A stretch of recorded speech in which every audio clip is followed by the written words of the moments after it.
It is time for science for Monday, March the 23rd. I hope you have your science book out and are ready to get started. Last week we started reading in chapter 8 about changes in the ecosystem. And we started talking about natural changes. When we think of changes, a lot of times we think of things that mankind is doing to the ecosystems that change it. But we actually started talking about very natural changes and cycles that occur that God created that we need for the environment to survive. So we talked first about seasonal changes and that a lot of places have 4 seasons. Some may usually only have 2, but if it's only 2 seasons, we usually called it what? Wet and dry, right? They experience times of rainfall and then times of less rainfall. And then you also talked about what a monsoon was, and you had the definition of that. And you only read those 2 pages. Well, today we don't have very much reading either. We're going to finish this section, and we're going to talk about the carbon cycle. And carbon is another necessary element in the atmosphere that all living things need. So you're going to read these 2 pages that discuss that. Very little reading there to do. It's talking about just these natural cycles that occur, and how it goes about how God has created it so that it goes in the atmosphere exactly the way that it was created to do. So you have a big diagram there that's most of your page, and I really want you to understand this diagram. So it starts with the animal. This could be any kind of animal. It doesn't necessarily have to be a cow. I would put here, though, an herbivore, so something that is going to eat the grass. So it starts with, well, it's kind of like chicken and egg. Where does it start? We don't really know. But so we've got the animal, and the animal gets the carbon from the plants that it eats. So the animal here eats. Actually, I'm going to switch and show you a different picture. I have been reading a lot about how drawing helps us. It helps us think through things. It helps us remember things. I even watched a TED Talk. Remember the guy we watched that showed us that everybody can draw? He has another one that talks about how drawing helps memory. And if you'd like to look that up, that's a good one too. And he does this little test, and he has you draw several of these things, and then he has you turn the page, and then he has you try to remember exactly where they were and which one, if you can remember them.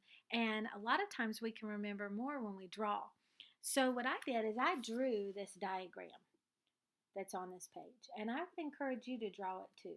Yes, it's going to look a lot like it looks in your book, but by actually doing the movement of drawing, your brain is engaging in different ways than it's going to if you're just filling out blanks. So I'd encourage you to get out a sheet of paper and draw. I'm not the best artist, but I can sketch a little bit. You can do the same thing. You don't have to do a cow. You could do a rabbit. You could do something else that would be out eating grass. One other place you can find little helpful tools for drawing is to just look up like a doodle of a cow. I was doodling the other day. I'll show you some of my, actually I'm going to show you some in another video. But here's just a few of the doodles. Okay, some books, an airplane, and there's some different people that kind of guide you through the doodles. Okay, anyway, back to the carbon cycle. So here's my drawing. So let's look at my drawing instead of the book. So we start with a cow, and I drew the arrows just like the book did. And up here I put my key. So if you notice in your book, it says that the red arrows mean the flow of oxygen. The blue arrows mean the flow of carbon dioxide. And the yellow arrow is talking about sunlight. So I used some of the same key, except I wrote O2, which is the symbol for oxygen, CO2, which is the symbol for carbon dioxide, and the sun. So here's our cow.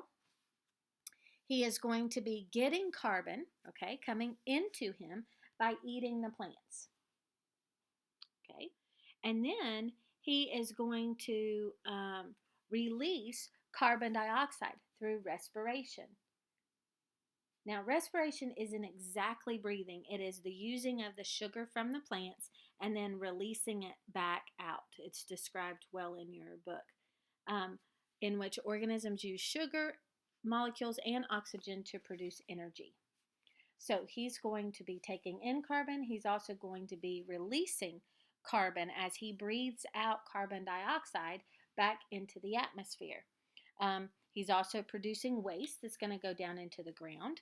Now, underneath the ground, you have decomposers that are working to break up all of the nutrients and all of the things underneath and all of the waste and the bodies of the dead things, and they're returning carbon dioxide back into the environment.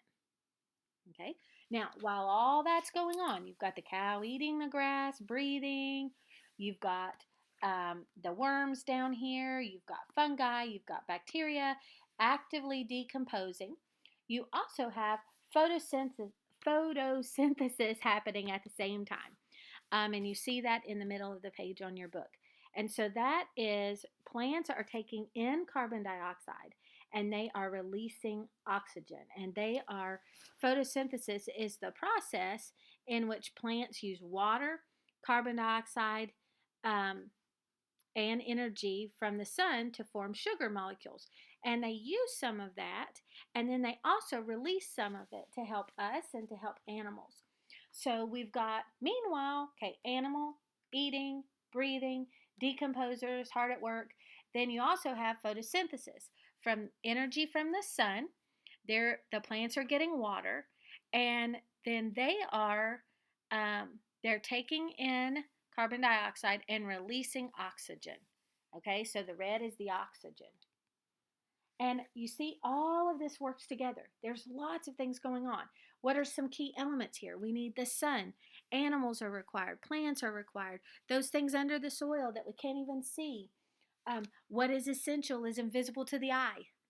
Think about that. Think about those worms and the bacteria that you can't see under the soil that is helping you breathe and get the nutrients that you need. It's all part of the process that God created for us to live and have what we need.